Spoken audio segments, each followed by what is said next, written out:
Há alguns meses eu preguei aqui uma mensagem chamada O que de melhor um pai pode fazer, enfocando o andar com Deus como sendo o que de melhor um pai pode fazer por seus filhos, por sua esposa, lembrando o que disso pode advir em seu papel de pai, seu papel de marido. Hoje, aproveitando a proximidade do Dia dos Pais, época em que os homens pais são homenageados, eu desejo focar nossa atenção nesse texto de Deuteronômio 6, pensando na responsabilidade principal de um pai, como sacerdote do lar. Acompanhe a leitura do texto bíblico que vai estar aqui na tela, ou então faça-o na sua própria Bíblia. Estes são os mandamentos, os decretos e os estatutos que o Senhor, o seu Deus, me encarregou de lhes ensinar.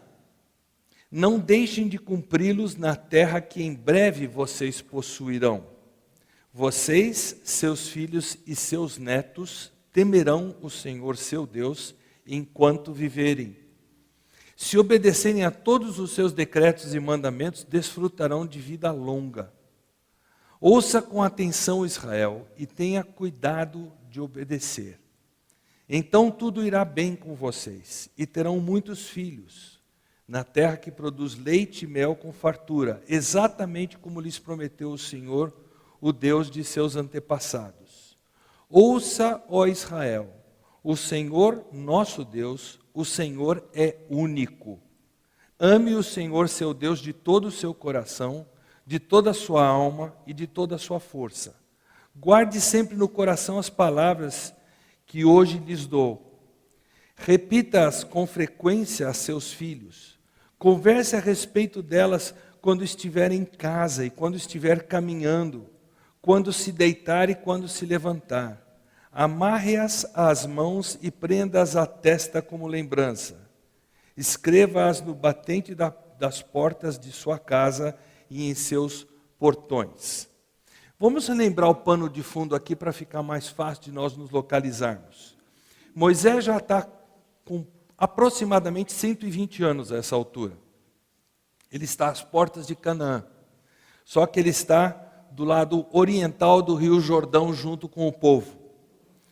E, instado por Deus, ele começa a repassar de forma mais explicativa aquilo que os israelitas foram ensinados a partir do momento que eles saíram do Egito.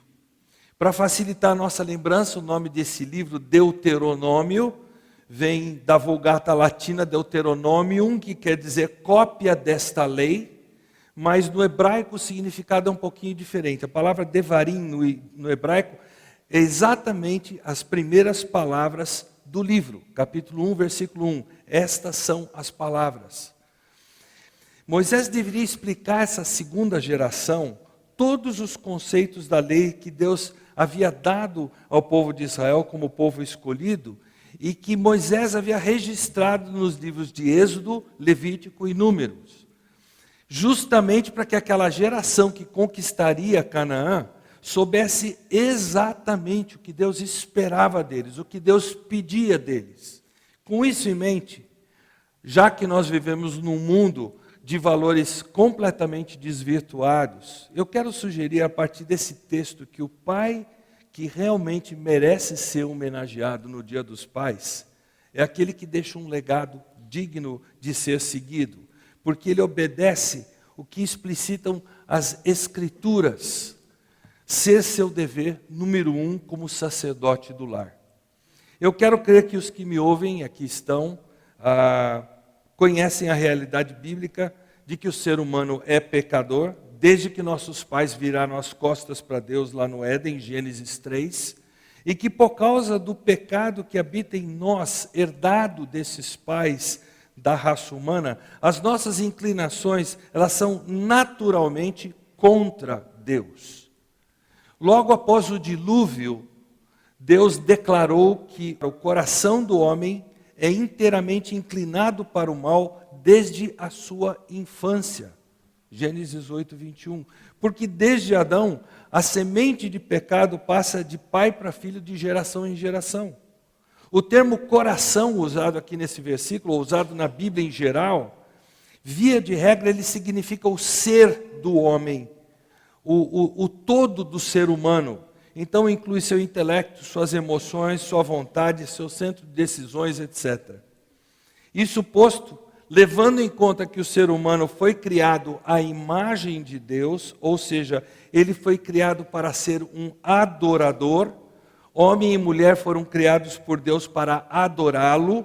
Quando o ser humano não tem um relacionamento pessoal com Deus através de Jesus Cristo, é natural que ele, por ter sido criado para adorar, mas se recuse a adorar a Deus, conforme descreve Romanos 1, é de se esperar que esse ser humano rebelde crie ídolos para si mesmo, das coisas que Deus lhe deu, mas coisas que ele pode vir idolatrar, colocar no lugar de Deus em sua vida, como dinheiro, beleza física, reputação, etc. Ou seja, se ele não adora a Deus, ele adorará a ídolos. Por isso a Bíblia descreve o ser humano como sendo escravo do pecado. Não há um justo, nenhum sequer. Não há quem busque a Deus, diz Paulo em Romanos 3. A inclinação natural do homem pecador é ir em todas as direções, menos na direção de Deus. O ser humano, por suas forças e inclinações naturais, ele é incapaz de buscar a Deus e verdadeiramente encontrá-lo, legitimamente adorá-lo. É por isso que nós precisamos nos regozijar que a Bíblia ensina que o Evangelho, em essência, é Deus buscando o homem, tomando a iniciativa de reconciliá-lo consigo mesmo, conforme Jesus deixou muito claro em João 6,44. Ninguém pode vir a mim se o Pai que me enviou não o atrair. Então nós somos privilegiados. Se nós estamos aqui hoje conscientemente para cultuar a Deus, isso necessariamente passou pelo estágio de Deus nos buscar primeiro pelo seu Espírito, falar no nosso coração, nos atraindo a Jesus. Então nós que cremos no Senhor Jesus e em sua morte substitutiva por nós na cruz, a nossa vida é uma nova criação de Deus, diz a Bíblia. Hoje a nossa disposição de alma é buscarmos a Deus. Por isso nós estamos aqui, num culto que nós prestamos a Deus. É porque Deus nos atraiu a Cristo, que hoje nós vivemos uma vida em que o próprio Deus tem a liberdade de ir nos conformando à imagem do seu Filho, o Senhor Jesus, em cada área de nossa vida. Deus tenciona nos fazer cada dia mais parecidos com Jesus, ou na linguagem de Hebreus, mais participantes da sua própria santidade. E de que maneira nós nos tornamos mais parecidos com Jesus na tarefa de sermos pais? Como é que nós agimos de forma a deixar um legado digno de ser seguido? Algo que conte com a aprovação de Deus, portanto, algo que mereça até o reconhecimento dos filhos e por isso eles nos homenageiem como pais. Embora eu vá focar aqui na figura do pai, o homem, nesses próximos minutos, você, mulher que me ouve, entenda que a mensagem também se aplica a você, na qualidade de auxiliadora do marido e pai que está ao seu lado ou um dia estará, se você ainda não for casada. Seu papel, conforme Deus deixou claro, será atribuição divinamente dada à mulher em Gênesis 2,18, quando da costela do homem Deus tirou a mulher, criou a mulher, você deve ser alguém que ajuda e completa seu marido. O texto que nós lemos de Deuteronômio 6, 1 a 9, ele mostra para nós que o dever número 1 do pai é amar a Deus e ensinar seus filhos igualmente a amarem esse mesmo Deus. Para sistematizar melhor o que o texto diz para nós, eu vou me valer dos 6 servos de Kipling, o conhecido poeta, autor e pensador britânico. O que, por quê, quando, como, onde e quem. Primeiro, quem? Aos olhos de Deus, sobre quem recai a responsabilidade principal de conhecê-lo e amá-lo e ensinar os filhos igualmente a conhecerem e amar esse Deus. Eu começo pelo quem, porque ele não está explícito no texto. Ele está apenas implícito com base naquilo que nós pegamos do restante das Escrituras. A Bíblia, em vários textos, fala desse papel de homem e mulher. Conforme o apóstolo Paulo diz aos cristãos de Éfeso, os filhos devem obediência aos pais. O texto diz: filhos, obedeçam seus pais no Senhor. Aqui a palavra pais, ela é um termo grego, goneos, que significa progenitores. Ou seja, filhos, obedeçam no Senhor àqueles que geraram vocês. Pai e mãe igual e indistintamente. Já alguns versículos depois, nós lemos no versículo 4. Pais, não tratem seus filhos de modo a irritá-los. Antes, eduquem-nos com a disciplina e a instrução que vem do Senhor. Nesse versículo, a palavra que é traduzida por pais é outra palavra no grego. É a palavra pater, de onde nós tiramos palavras no português como paterno, paternidade. Ou seja, conforme este versículo, de quem você diria que é a principal responsabilidade de criação dos filhos? Ela recai sobre o homem. Nós não gostamos de pensar nisso, mas é o que a Bíblia ensina. A palavra de Deus é que está dizendo isso para nós. A Bíblia é absolutamente clara a respeito dos papéis no lar. O marido é o principal provedor do lar e ele é o sacerdote do lar. Ele deve ser quem dá o tom espiritual, o tom moral para a sua família. A esposa, por sua vez, ela é gerente desse lar. Como fica claro em Provérbios 31, aquele lindo texto sobre a mulher virtuosa. Nesse texto de Provérbios 31, nós encontramos uma mulher que se realiza em ser mãe, ser esposa, criar uma boa plataforma, digamos assim, de apoio ao marido e aos filhos. E há um texto muito interessante em Provérbios 6, muito esclarecedor o texto, que mostra essa cumplicidade de pai e mãe na criação dos filhos. Veja o que diz o texto a partir do versículo 20 de Provérbios 6. Meu filho, obedeça aos mandamentos de seu pai, e não deixe de lado a instrução da sua mãe. Guarde as palavras deles no coração e amarre-as em seu pescoço. Quando você andar, os conselhos de seus pais o guiarão. Quando dormir, eles o protegerão. Quando acordar, eles o orientarão. Pois o mandamento é lâmpada e a instrução é luz. E as correções da disciplina são o caminho que conduz à vida. Eu vou ilustrar isso aqui para ficar mais claro para vocês. Quantas não foram as vezes lá em casa que um dos nossos 4 filhos não entendia bem uma ordem, uma norma, uma diretriz que eu, como pai, como sacerdote do lar, dava para eles. E era nesse momento que era necessário a mamãe entrar em cena e, ao mesmo tempo, ela explicando: é necessário que o papai haja assim, porque ele ama você, ele quer proteger você. Deus jamais haverá de cobrar da mãe o papel que ele deu para o pai, do sacerdote do lar, responsável pela criação dos filhos, com a ajuda da esposa, bem entendido. Mas Deus cobrará sim do homem que delegou essa tarefa à sua esposa, como se ela devesse ser pai e mãe ao mesmo tempo. Apresente esse homem a desculpa que ele quiser apresentar para Deus, não vai colar. Visto quem? Vamos agora para o quê?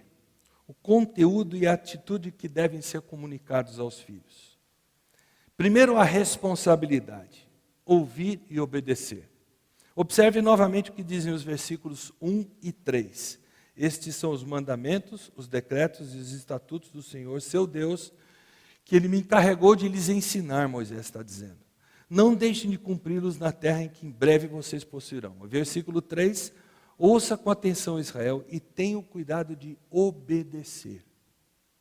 Moisés estava sendo obediente a Deus ao passar esses mandamentos ao povo de forma mais detalhada agora, mais explicada, justamente porque esse povo aqui entraria na terra prometida.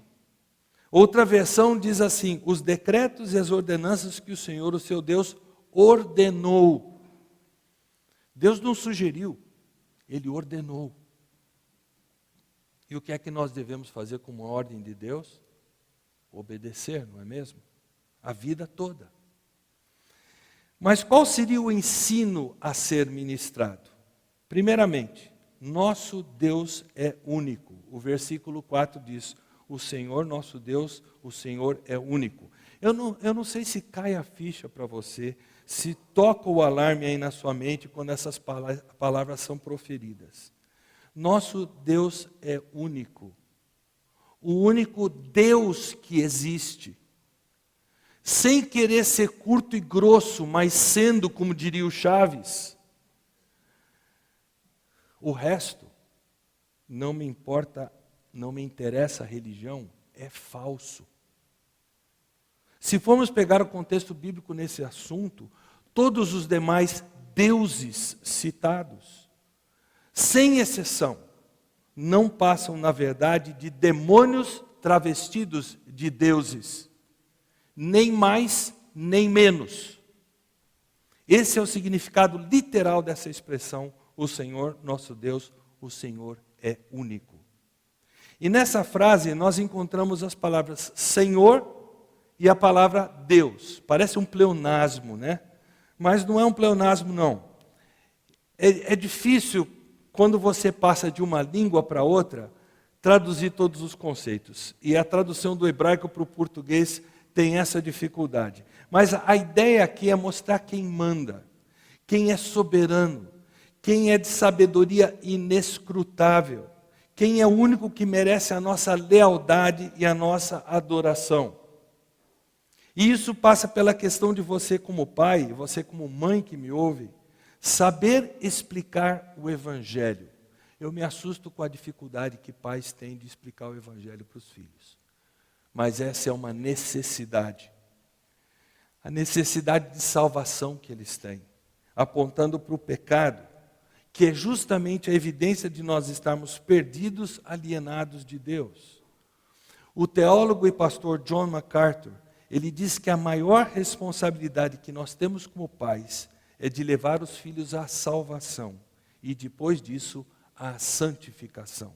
Ou seja, é um processo de vida inteira, não cessa. Eles não vão aprender sobre Deus como mero conhecimento acadêmico. Eles precisam aprender acerca de um relacionamento pessoal com Deus através de Cristo Jesus. Nós precisamos comunicar aos nossos filhos o que acontece com o ser humano que rejeita Deus. Nós precisamos falar sim de inferno com os nossos filhos. Precisamos ensinar nossos filhos sobre o céu. Aliás, nós queremos instar que nós precisamos falar mais sobre céu aqui na igreja. Eu estou cobrando isso da liderança da igreja para nós termos pregações sobre o céu. Como será a morada com Deus para todo aquele que crê no Evangelho de Jesus Cristo. Nós precisamos ensinar-lhes que esse amor a Deus requer nós buscarmos proximidade com Ele, comunhão diária com Ele, requer anelarmos nos tornar mais parecidos com Cristo, que é o maior alvo de Deus para a nossa vida, para a nossa existência. Isso tudo está embutido nessa frase que nós lemos: o Senhor nosso Deus, o Senhor é único. Mas além de ensinarmos isso, nós temos que ensinar que esse único Deus deve ser o amor de nossa vida. Versículo 5. Ame o Senhor, o seu Deus, de todo o seu coração, de toda a sua alma e de toda a sua força. O amor para com Deus, ele precisa ser sincero, naquilo que ele é visível e invisível.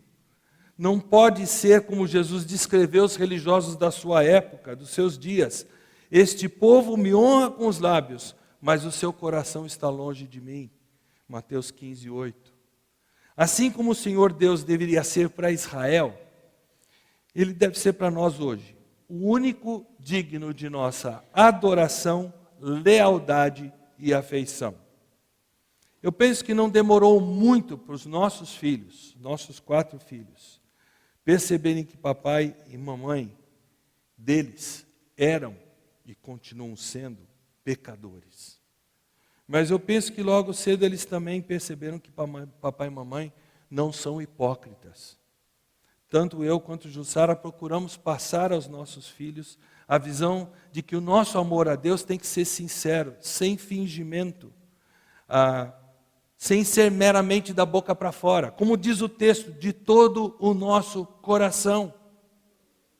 Procuramos passar a eles a ideia de um amor que em nenhuma área da nossa vida, nenhuma dessas áreas fica de fora. Em especial aquilo que os outros não enxergam. Houve erros, houve fraquezas, certamente, houve muitos. Mas procuramos deixar a eles um legado de que o amor que abarca aquilo que todos os outros não enxergam, mas Deus enxerga. Em outras palavras, um amor de toda a nossa alma. Parece-me que eles assimilaram que o nosso amor por Deus procurou sempre ser forte, sempre ser intenso, naquilo que se mostrava visível também. Eu repito, falhamos sim, e não foram poucas as vezes, mas conforme o que esteve em nosso coração, nossos filhos parecem ter crescido vendo papai e mamãe querendo sinceramente amar a Deus de toda a sua força. Querido papai e mamãe também que me ouve, seus filhos têm ouvido o evangelho dos seus lábios? Você encara essa responsabilidade como um mandamento dado por Deus? Seus filhos olhando para a sua vida, eles enxergam um exemplo, mesmo que falho, de como se ama a Deus de todo o coração, de toda a alma e de toda a sua força? E qual a atitude necessária para com esse Deus, esse Senhor? O texto bíblico fala do temor de Deus. O versículo 2 diz: você, seus filhos e netos, temerão ao Senhor, seu Deus, enquanto viverem. Temor é respeito que brota do apreço pelo caráter de Deus. E como é que eu vou conhecer mais profundamente a Deus para admirar o seu caráter? Na sua revelação pessoal a mim, a sua palavra, a Bíblia. Eu volto ao beabá. Quanto tempo você passa por dia, papai e mamãe, na palavra de Deus?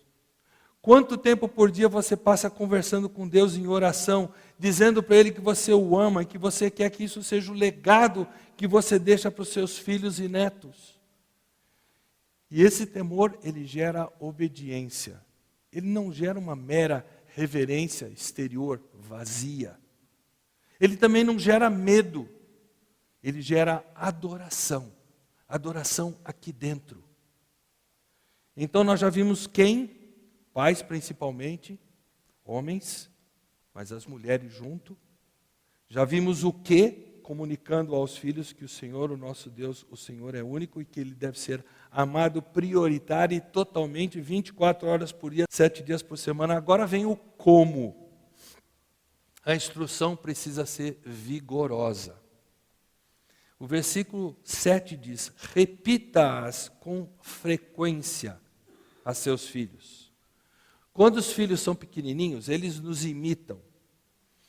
Você tem aproveitado essa fase da imitação dos seus filhos para começar a fazer o culto doméstico com eles, mesmo que eles ainda não saibam nem falar?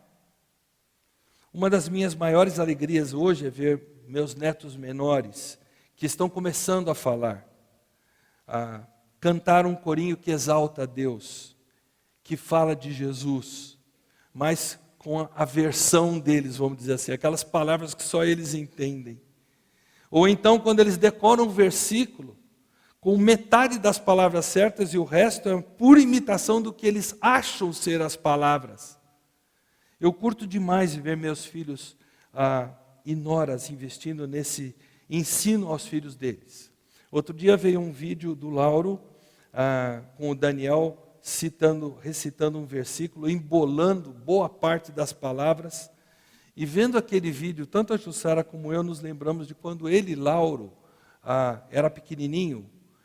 Parecia que nós estávamos revendo o Lauro recitar os versículos 40 anos atrás, 38 anos atrás, para ser preciso. Que gostoso ver que esse tempo investido nos nossos filhos gerou fruto. E quando os filhos crescem um pouco, o intelecto deles precisa passar a ser estimulado. Eles examinam e julgam as impressões que eles recebem, confirmando-as ou rejeitando-as, dependendo da forma como eles foram ensinados. E não existe assunto que os pais não possam tratar com os filhos. Não deve haver. Como é gostoso perceber que pequeninos, eles já demonstram ser uma verdadeira esponja, absorvendo tudo que nós passamos a eles. Daí a importância de nós investirmos tempo conversando com eles. E à medida que crescem, ouvindo as dúvidas que eles têm, procurando esclarecer as verdades espirituais à medida que Deus nos abre a oportunidade. Pai e mãe que não têm tempo para os filhos, não têm tempo para ouvi-los, não têm tempo para ensiná-los, esses filhos acabarão sendo ensinados por outros, acabarão sendo ouvidos por outros. Pessoas que não têm a mínima intenção de que eles venham a amar a Deus. Pais, homens que me ouvem, não se esqueçam que vocês são os primeiros responsáveis por esse ouvir, esse decifrar onde estão as dúvidas deles, as inquietações do coração deles.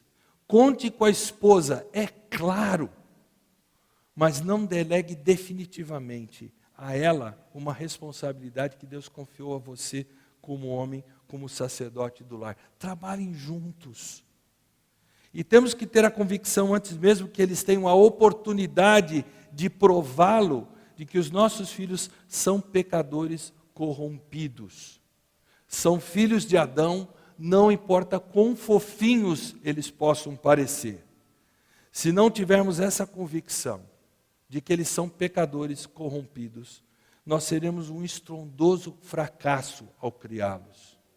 Ou criamos os nossos filhos conforme a cosmovisão bíblica, ou haveremos de criá-los conforme a cosmovisão humanista da nossa sociedade, que não tem espaço para Deus, diga-se de passagem. E o que é mais crítico?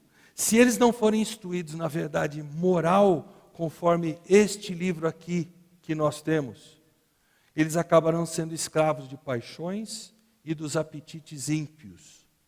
Eles desenvolverão ídolos no seu coração com a maior facilidade. Por isso é importante nós entendermos que essa expressão do versículo 7, que na versão revista e atualizada me parece um pouco mais forte quanto a essa instrução vigorosa. A revista atualizada diz: tu as inculcarás a teus filhos. Esse verbo inculcar no hebraico retrata a ação que as parteiras hebreias praticavam logo que as crianças nasciam. Elas pegavam óleo de tâmara e elas passavam nos lábios do recém-nascido para que esse recém-nascido pegasse gosto pelo seio materno. Essa é a nossa tarefa como pais, fazer com que os nossos filhos criem gosto por Deus, aprender dele, desejarem do fundo do coração deles se relacionar com esse nosso maravilhoso Deus, criar o gosto neles por amar a Deus acima de tudo e acima de todos. Por isso é bom você se perguntar: quando meus filhos olham para mim, eles enxergam esse gosto por Deus? Eles têm aprendido comigo a amar a Deus? Segunda parte do como. A instrução precisa ser voltada para o Evangelho. Moisés anteviu que a maioria dos pais poderia ter de dúvida, ou poderia ter que responder a uma pergunta dos filhos. Quando os filhos chegassem para eles e perguntassem, versículo 21, o que significam esses preceitos, decretos e estatutos que o Senhor nosso Deus lhes ordenou? Em outras palavras, em termos de hoje, por que nós temos que guardar os mandamentos de Deus? Isso vai surgir na cabeça dos nossos filhos e nós vamos ter que saber responder a isso. Moisés diz que a resposta a essa pergunta é relembrá-los da misericórdia redentora de Deus na família. Os versículos 21 a 25, que nós não vamos ler, desse mesmo capítulo 6, eles retratam isso. Eu vou resumir para vocês aqui. Nós éramos escravos de Faraó no Egito, mas o Senhor nos tirou de lá com a sua mão forte. Ele nos libertou e nos trouxe para esta terra. Por isso a nossa vida está estruturada em conhecer esse Deus e servi-lo. Nós precisamos contar aos nossos filhos quanta misericórdia, quanta graça Deus mostrou a nós, papai e mamãe.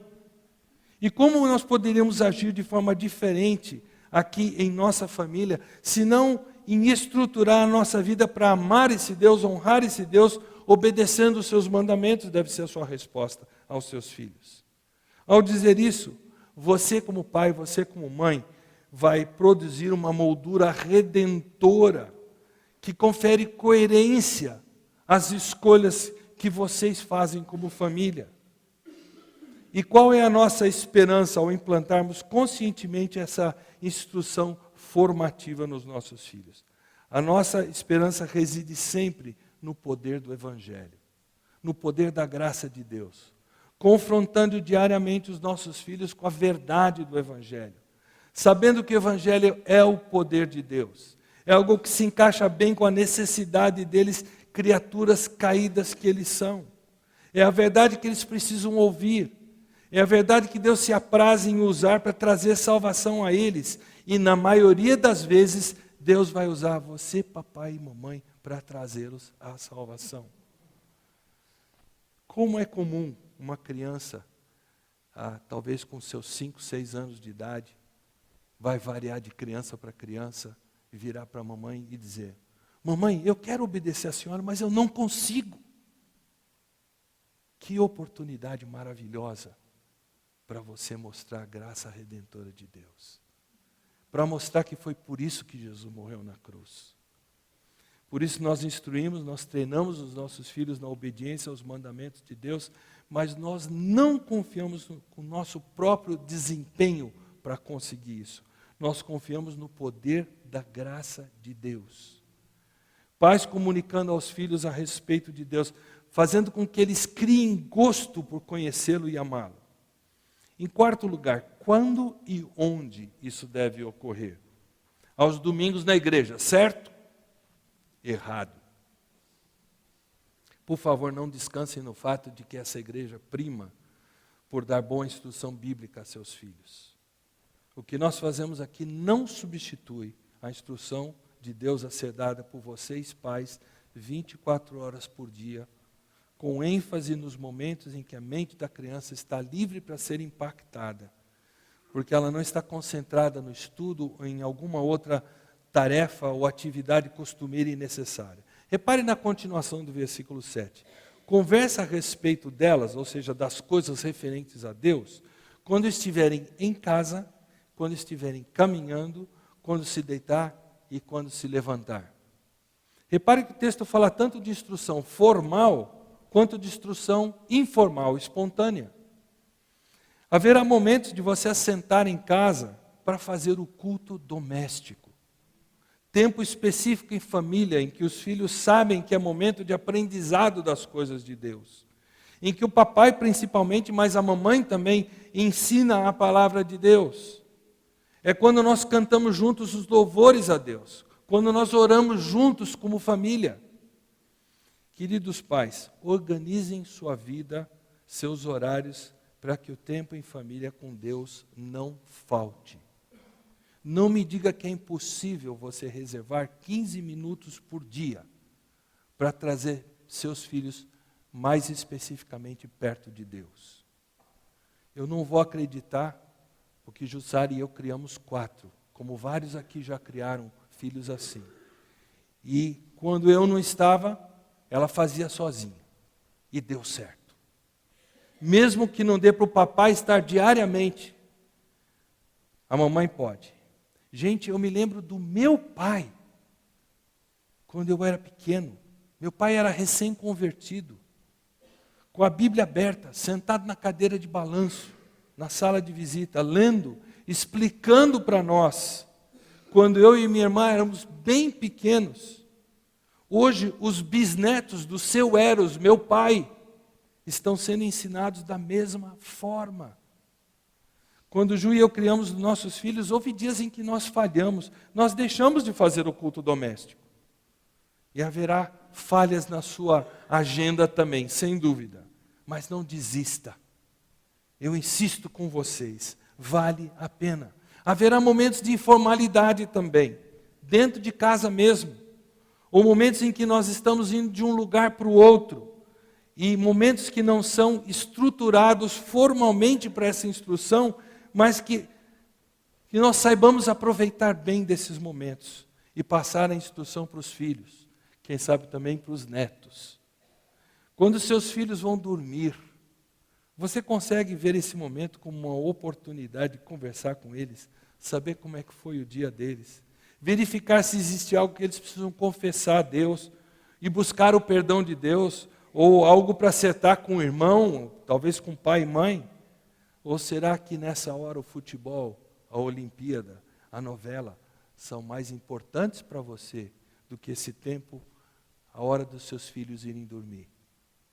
É nesses momentos não estruturados e espontâneos que nós temos a oportunidade de mostrar para os nossos filhos a grandeza do nosso Deus, a bondade da sua provisão e o seu cuidado para conosco. Presentes, por exemplo, numa cama gostosa, nas cobertas quando está frio, de um sono para refazer as energias. Você pode passar isso para a criança para que ela veja, sinta isso como se fosse aquela brisa suave que bate para amenizar um dia de calor.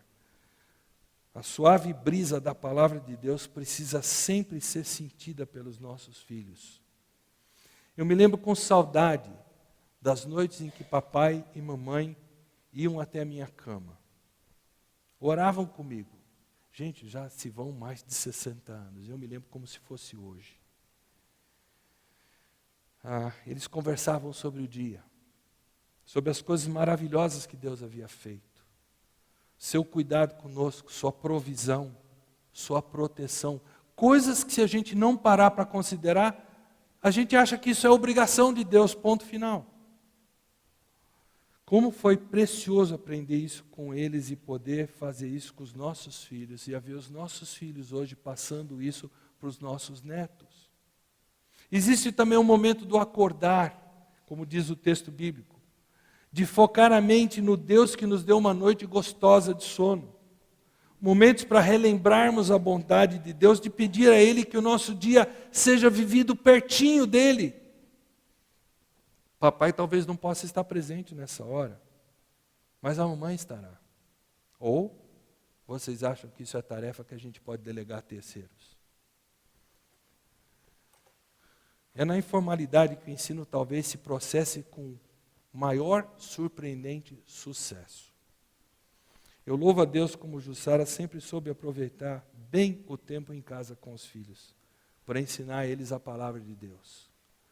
Com 2 anos de idade, sem saber falar direito, Bruno, nosso mais velho, que está com 42 hoje, ele sabia 20 e tantos versículos de cor. E como isso fez diferença na vida dele e na vida dos irmãos que entraram na mesma toada. Cânticos, eu penso que o fato dos nossos 4 filhos serem intimamente ligados com música hoje, se prende ao fato de que quando eles eram pequenininhos, a cada oportunidade, a mamãe estava cantando louvores a Jesus com eles. E o papai pegava carona quando chegava em casa. Quem fez você e eu, Deus, nosso Pai. Eu ainda consigo ouvir a vozinha deles até hoje, cantando isso com tanta convicção quanto insegurança de atingir a nota certa. E como é bom vê-los fazer isso com os nossos netinhos hoje. Lava a nossa alma.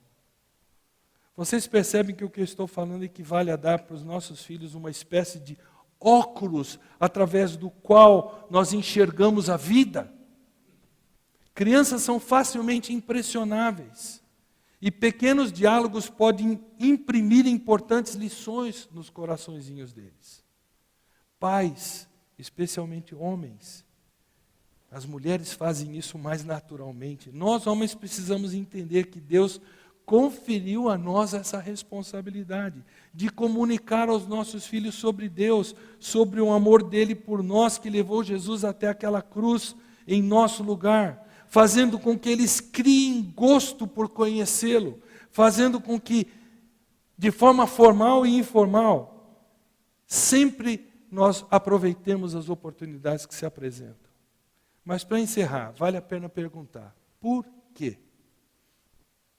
É porque ensinar os seus filhos sobre Deus influenciará futuras gerações.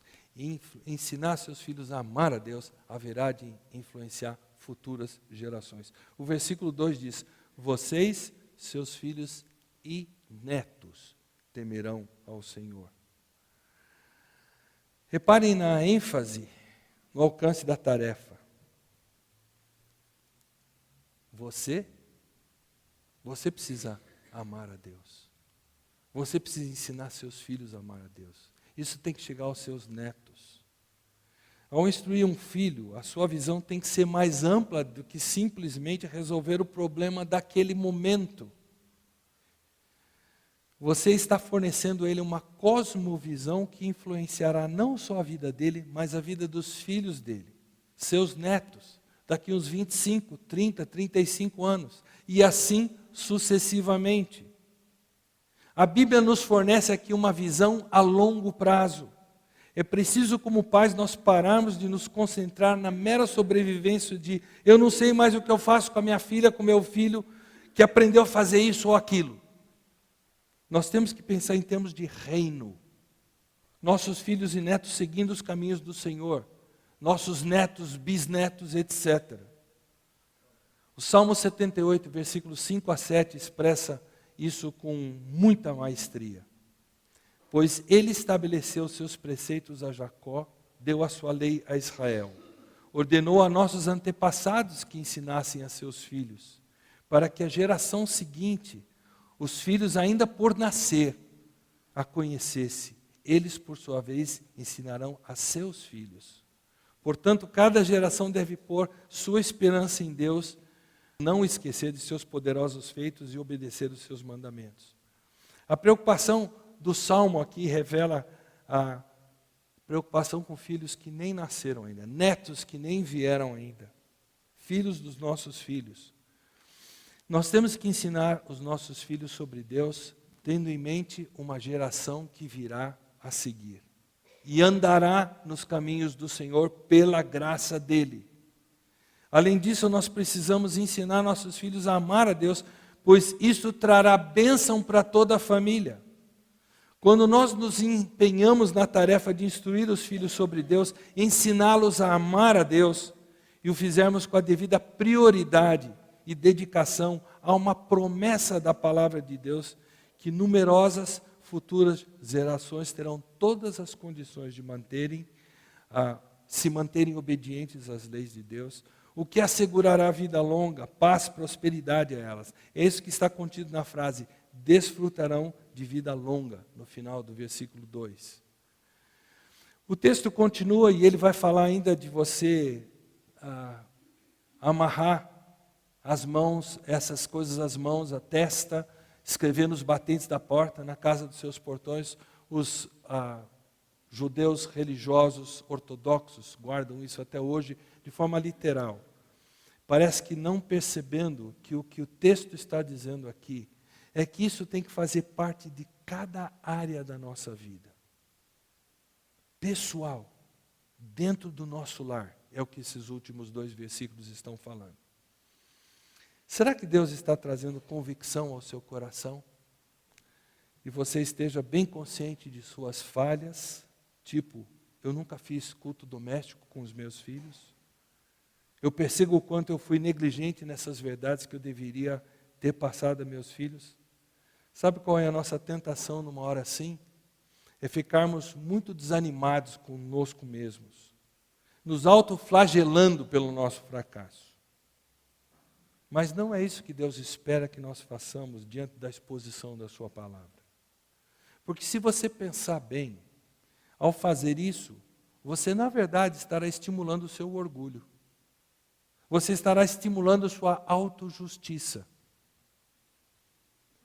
E o simples estarmos deprimidos em nosso coração, conosco mesmos, não nos aproxima de Deus.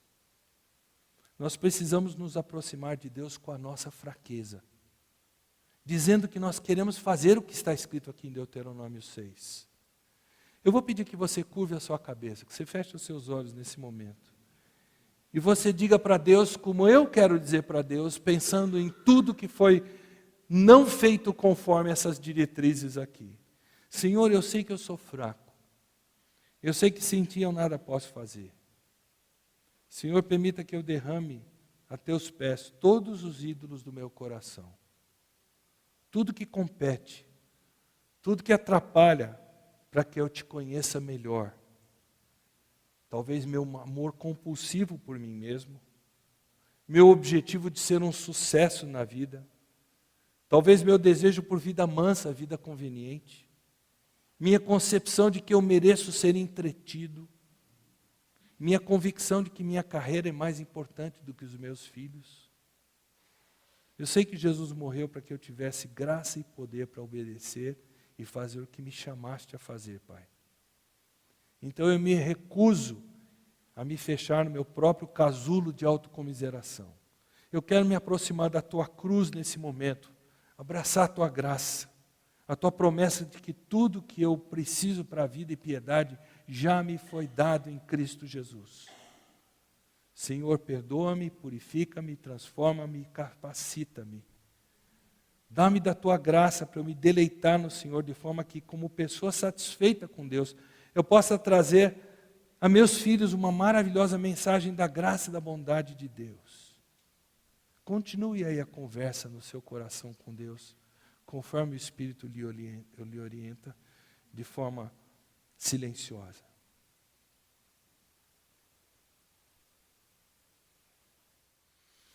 Graças Te damos, Senhor nosso Deus, porque Tu és a nossa suficiência. Tu tens perdão a nos dar pela Tua graça.